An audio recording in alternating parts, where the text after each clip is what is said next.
नमस्कार, मैं विभा उपाध्याय आप सभी दर्शकों का अन्नदाता कार्यक्रम में स्वागत करती हूं। किसान बेहद परिश्रमी होते हैं। वे खेतों में जी तोड़ मेहनत करते हैं, जो अनाज, फल और सब्जियां उगाते हैं। हमारे देश की अर्थव्यवस्था का लगभग समूचा भार इन्हीं के कंधों पर है। ऐसे ही भारतीय किसानों को खेती बाड़ी से जुड़ी हुई बहुत सी नई, रोचक और लाभकारी जानकारियां देने के लिए हर रोज सुबह हम आपके साथ होते हैं। तो चलिए कार्यक्रम शुरू करने से पहले देखते हैं क्या है अन्नदाता के आज के कार्यक्रम में। लहसुन बहुत ही महत्वपूर्ण मसाले वाली फसल है, जिसके कारण इसकी बाजार में वर्ष भर मांग रहती है और इसकी खेती करने वाले किसान अच्छा मुनाफा कमाते हैं।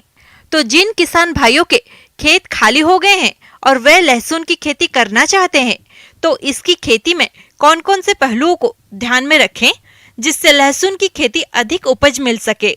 इसके लिए देखिए यह खास रिपोर्ट। किसान भाइयों, लहसुन एक बहुत ही महत्वपूर्ण मसाला वाली फसल है। इसका प्रयोग मसाले के रूप में किया जाता है। इसमें एक वाष्पशील तेल पाया जाता है, जिसका प्रयोग विभिन्न प्रकार की बीमारियों को ठीक करने में किया जाता है। ये मानव रक्त में कोलेस्ट्रॉल भी कम करता है। लहसुन में कार्बोहाइड्रेट, प्रोटीन, फास्फोरस, कैल्शियम आदि प्रचुर मात्रा में पाई जाती है। इसका प्रयोग प्रतिदिन के भोजन के अतिरिक्त विभिन्न प्रकार के प्रसंस्कृत उत्पाद जैसे लहसुन का अचार, लहसुन की चटनी, लहसुन का पाउडर तथा लहसुन पेस्ट आदि बनाने में भी किया जाता है। इसलिए लहसुन की मांग वर्ष भर रहती है, जिससे अच्छा खासा मुनाफा किसान कमा सकते हैं। मौसम और जलवायु। लहसुन पाले के प्रति सहनशील होता है, परंतु पौधे के उचित बढ़वार के लिए ठंडे और आर्द्र जलवायु की आवश्यकता होती है। कंदों के परिपक्वता के लिए शुष्क जलवायु उचित रहता है। किसान भाइयों, लहसुन की खेती में एक महत्वपूर्ण पहलू है उन्नत किस्मों का चयन। लहसुन की उन्नत किस्में इस प्रकार से हैं। एग्रीफाउंड सफेद, यह सफेद रंग के छिलके वाली किस्म है। इसके एक कंद में 20 से 25 कलियां होती हैं। ये लगभग 120 से 125 दिनों में तैयार हो जाती है। इसकी औसत उपज 120 से 130 कुंतल प्रति हेक्टेयर होता है। एग्रीफाउंड परवर्ती, यह सफेद छिलके वाली किस्म है। इसके बल्ब बड़े आकार के होते हैं, जिसमें 10 से 16 बड़े आकार की कलियां होती है। ये लगभग 120 से 130 दिनों में तैयार हो जाता है। इसकी औसत उपज 175 से 225 कुंतल प्रति हेक्टेयर है। यमुना सफेद 1, यह सफेद एवं मध्यम आकार वाली किस्म है। इसकी एक कंद में 25 से 30 कलियां होती है। इसकी 1 हेक्टेयर क्षेत्रफल से लगभग 150 से 175 कुंतल तक उपज प्राप्त होती है। यमुना सफेद 2, यमुना सफेद 3, यह सफेद एवं बड़े आकार के कंदों वाली किस्म है। इसकी पत्तियां चौड़ी होती है तथा इसके एक कंद में 15 से 16 बड़े आकार की कलियां होती है। मृदा एवं खेत की तैयारी।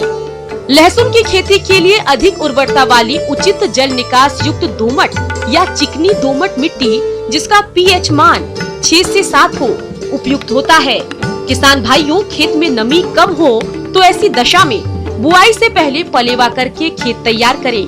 खेत की पहली जुताई एक बार मिट्टी पलट हल से और एक बार रोटावेटर या 2 बार कल्टीवेटर से जुताई करके पाटा लगा दें, जिससे खेत समतल और मिट्टी भुरभुरी हो जाए। लहसुन की खेती में पोषण प्रबंधन। लहसुन के सफल उत्पादन में पोषक तत्वों का बहुत ही महत्वपूर्ण योगदान होता है। खाद और उर्वरकों का प्रयोग मृदा जांच रिपोर्ट के अनुसार करनी चाहिए। लहसुन में जड़ के अच्छे विकास और मिट्टी की जल संरक्षण क्षमता बढ़ाने के लिए 250 से 300 क्विंटल गोबर की सड़ी खाद बुआई के 15 दिनों पूर्व ही खेत में अच्छी तरह से मिला दें। इसके अलावा यूरिया 200 किलोग्राम और single super phosphate 350 kilogram, muriate of potash 150 kilogram प्रति हेक्टेयर की दर से देना उपयुक्त होता है। बीज की मात्रा और बीज उपचार। 1 हेक्टेयर क्षेत्रफल में लहसुन की बुआई के लिए 400 से 500 किलो स्वस्थ कलियों की आवश्यकता होती है। किसान भाइयों, आने वाले समय में लहसुन की फसल में कीट रोगों का प्रकोप ना हो, इसके लिए सबसे सस्ता और अच्छा उपाय है बीज उपचार। इसके लिए पहले फफूंदनाशी कार्बेंडाजिम 0.1% घोल से कलियों को उपचारित करें। इसके बाद कीटनाशी से उपचारित करके बुआई करनी चाहिए। किसान भाइयों, जहां तक लहसुन की बुआई की बात है तो इसके लिए अक्टूबर से नवंबर माह उपयुक्त होता है। लहसुन की बुआई विधि और दूरी: समतल क्यारियों में बुआई कलियों को 10 सेंटीमीटर लाइन से लाइन तथा 7 से 8 सेंटीमीटर पौधे से पौधे की दूरी पर बुआई करनी चाहिए।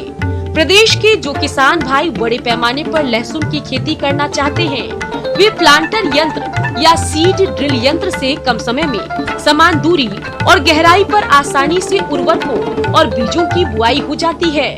खरपतवार नियंत्रण: बुआई के बाद खेत में कई तरह के खरपतवार उगाते हैं। इस समस्या से बचने के लिए पेंडिमेथिलीन 3.3 लीटर दवा 1000 लीटर पानी में घोलकर बुआई के 72 घंटे के अंदर छिड़काव करने से 30 दिनों तक फसल खरपतवारों से मुक्त रहती है।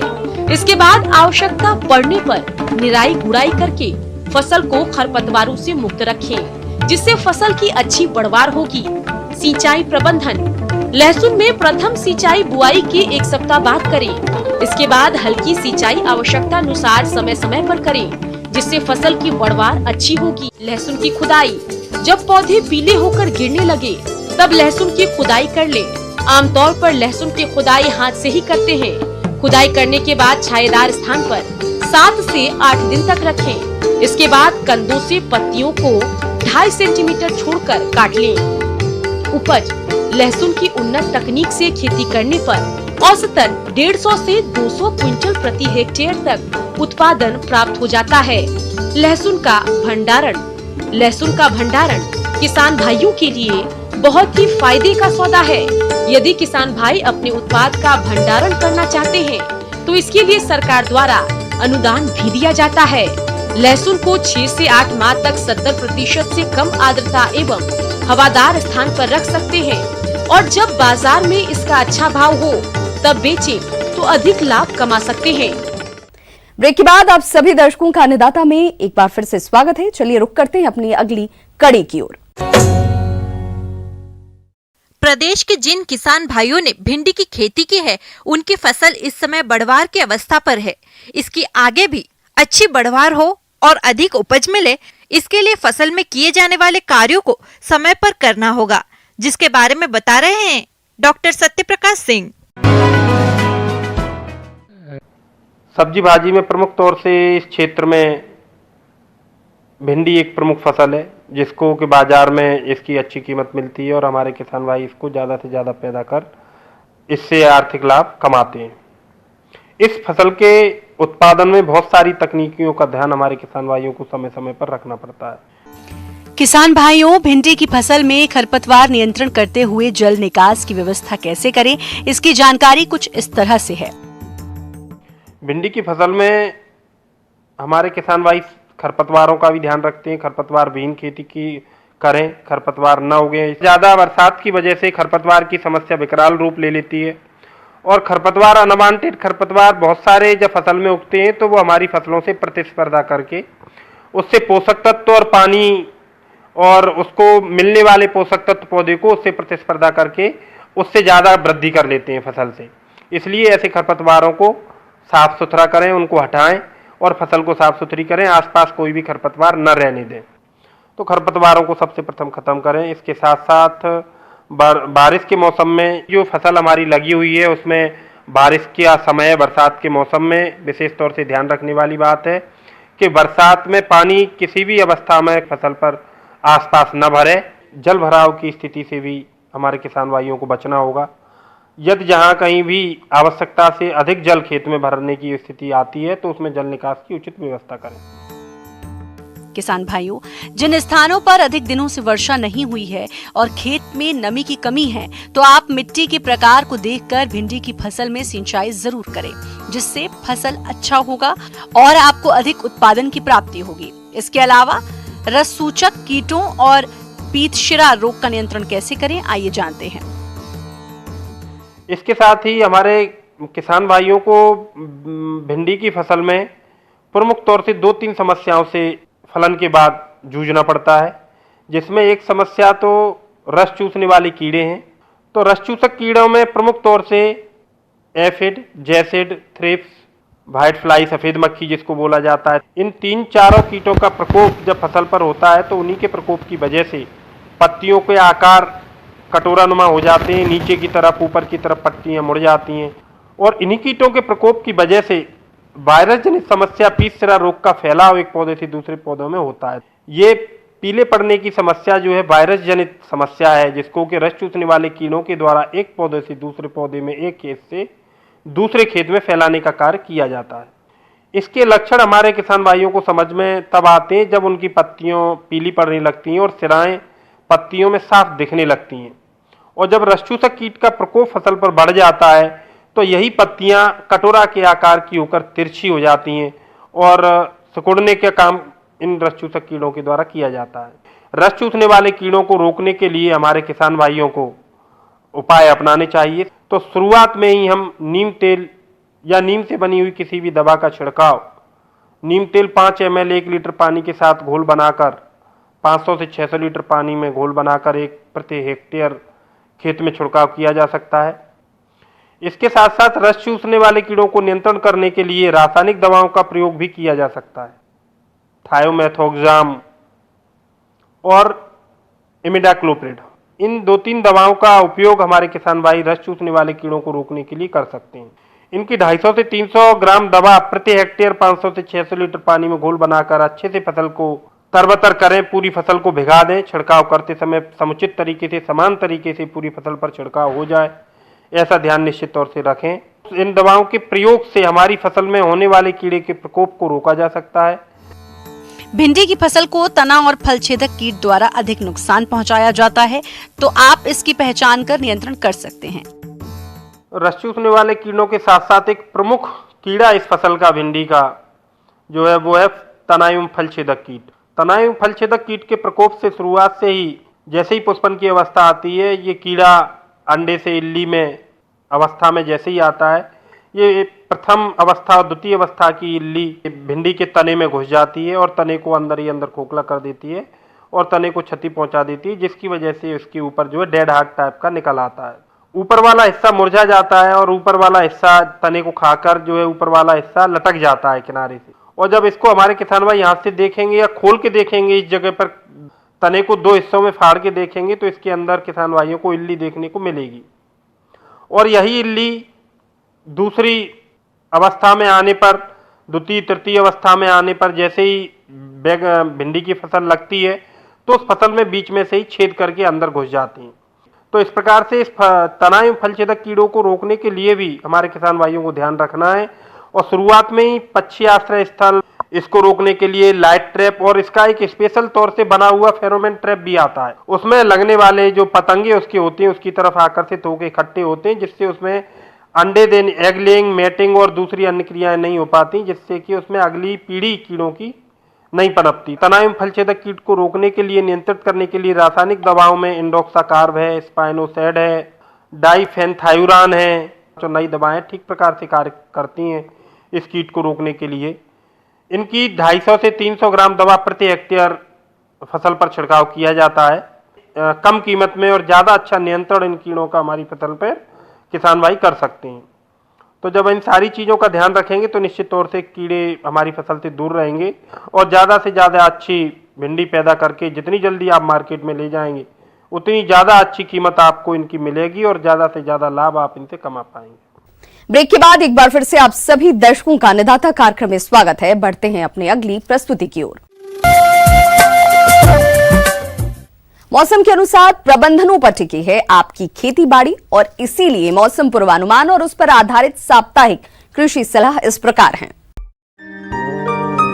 ग्रामीण कृषि मौसम सेवा भारत सरकार एवं राजस्थान कृषि अनुसंधान संस्थान जॉबनेर दुर्गापुर द्वारा भेजे गए मौसम पूर्व अनुमान के आधार पर किसान भाइयों को सलाह दी जाती है कि बारानी क्षेत्रों में तारामीरा की बुआई करें। इसके लिए खाली पड़े खेतों की जुताई कर लें तथा कृषि आदानों की अग्रिम व्यवस्था करें।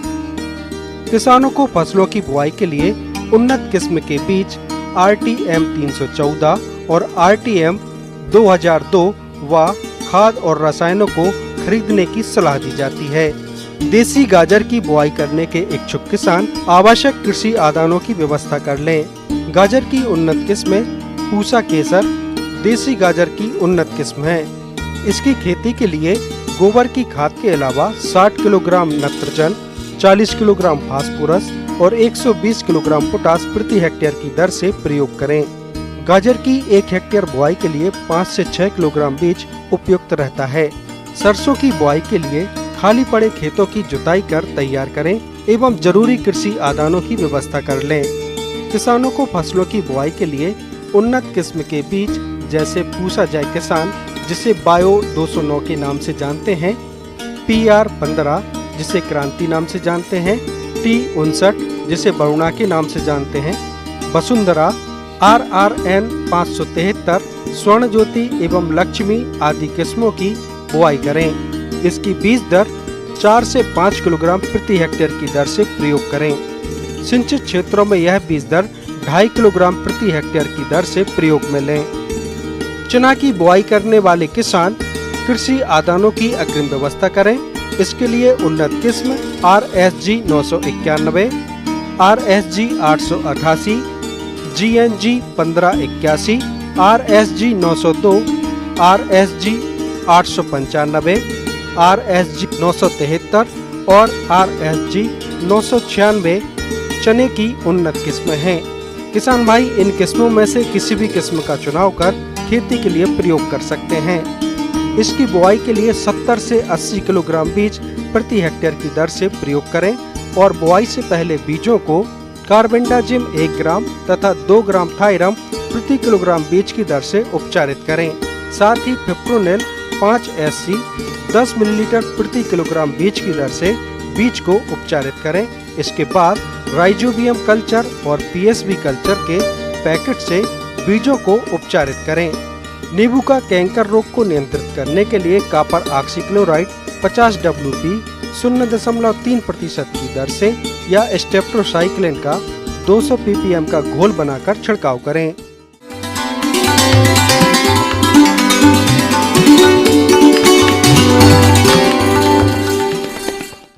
अन्नदाता हेल्पलाइन निशुल्क फोन संपर्क सेवा के माध्यम से आपके द्वारा पूछे गए प्रश्नों में से 1 या 2 महत्वपूर्ण प्रश्न को हम अपने कार्यक्रम में शामिल करते हैं और इसी के तहत आज का चयनित प्रश्न और उसका जवाब इस प्रकार है।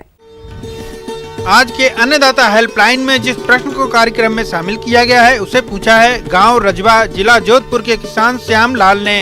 आप मुर्गियों को खूनी दस्त रोग से बचाने के उपाय के बारे में जानकारी चाहते हैं, तो श्यामलाल जी आपकी जानकारी के लिए प्रस्तुत है कार्यक्रम का यह अंश। नमस्कार किसान भाइयों, जैसे कि हम लोग देख रहे हैं कि अब बरसात का मौसम समाप्त हो रही है और आस्ते आस्ते ठंड की शुरुआत हो रही है और इस परिस्थितियों में जो किसान भाई मुर्गी पालन कर रहे हैं उनके लिए इस मौसम में कुछ परेशानी आती है। जैसे कि देखा जाता है इस मौसम में कि खासकर मुर्गी का जो बिछावन है वो गीला रह जाता है। गीले रहने के कारण एक बीमारी है जो मुर्गियों में बहुत ज़्यादा मृत्यु दर का कारण बनती है, जिसे हम लोग कॉक्सिडियोसिस या रक्त पेचिस या खूनी पेचिस के नाम से भी हम लोग जानते हैं, जो कि बहुत ही जानलेवा बीमारी है मुर्गियों के लिए। ये प्रोटोजोआ जनित रोग है जिसके कारण चूजों में अधिक मृत्यु दर तथा पठौरों में देरी से अंडा देने की अवस्था तथा वयस्क मुर्गियों में अंडा देने की क्षमता में कमी आती है। और ये जो प्रोटोजोआ है ये फैलने का मुख्य कारण बनता है मुर्गी का बिछावन जो अगर गीला रह गया हो या फिर खाने पीने के सामान से फैल सकती है। इस बीमारी में जो मुर्गियों में मुख्य लक्षण देखा जाता है वो देखा जाता है कि इसमें जो दस्त आता है या पेचिस जो होता है वो खूनी लाल रंग का होता है, ये इसका मुख्य लक्षण है। और इसमें देखा जाता है कि चूजा जो होता है वो खाना पीना छोड़ देते हैं और वो क्या बोलते हैं सुस्त होते हैं और पंख झुका कर आँख मूंद कर कोने में बैठ जाते हैं या फिर खाना पीना पूरी छोड़ देते हैं। तो ऐसी स्थिति में और इसके साथ अगर खूनी पेचिस भी हो रहा है तो ऐसी स्थिति में हम ये समझ जाते हैं कि हमारी मुर्गी को कॉक्सिडियोसिस या खूनी दस्त हो गया है। रोकथाम। डीप लिटर पद्धति से बिछावन को सदैव सूखा रखें। यदि बिछावन गीला हो जाए तो उसे तुरंत हटा दें। बिछावन को सप्ताह में 2 बार अवश्य पलटी दे। बाह्य परजीवियों को नियंत्रित रखें। कॉक्सिडियोसिस रोग की जानकारी मिलने पर तुरंत पशु चिकित्सक की सलाह से उपचार करें। इसके अलावा जो क्या होता है, इसके उपचार के लिए हम क्या कर सकते हैं, तो इसके उपचार के लिए बाजार में कुछ दवाइयाँ उपलब्ध है, जिसको कि जैसे कि एम्प्रोलियम सॉल्ट है, मेराजीन, और क्या होता है इसके अलावा और भी जो कुछ दवाइयाँ हैं जो बाजार में उपलब्ध है, इन दवाइयों का प्रयोग हम उसमें दिए गए निर्देश के अनुसार कर सकते हैं, या फिर नज़दीक के पशु चिकित्सक उनसे भी संपर्क कर सकते हैं।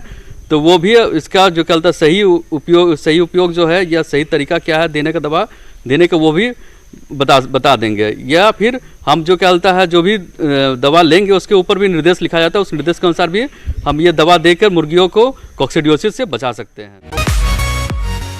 आइए अब एक नजर डालते हैं राज्य के कुछ चुनी हुई मंडियों के प्रमुख फसलों के बाजार भाव पर।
अब आइए देखते हैं कल दिखाए जाने वाले कार्यक्रम की मुख्य झलकियां। तोरिया और सरसों की खेती करके किसान कमाए अच्छा लाभ। छोटे किसानों के लिए बकरी पालन है लाभकारी व्यवसाय। किसान भाइयों, अन्नदाता आपकी सेवा के लिए संकल्परत है। कृषि संबंधित समस्या और सुझावों के लिए आप हमें इस पते पर संपर्क कर सकते हैं। प्रोड्यूसर अन्नदाता, news 18 Rajasthan, Ramoji film city, Hyderabad 501512। साथ ही आप हमें ईमेल भी कर सकते हैं। हमारा ईमेल आईडी है p18annadatarajasthan@news18.com। इसके अतिरिक्त आप हमें निःशुल्क हेल्पलाइन नंबर 180041922155 पर सोमवार से शनिवार सुबह 10 से शाम 4 बजे के बीच संपर्क भी कर सकते हैं। किसान भाइयों, अब समय हो रहा है आपसे विदा लेने का, तो हमारी अन्नदाता टीम को दीजिए इजाजत। कल फिर से होगी आपसे मुलाकात कृषि संबंधित कुछ और महत्वपूर्ण जानकारियों के साथ। नमस्कार।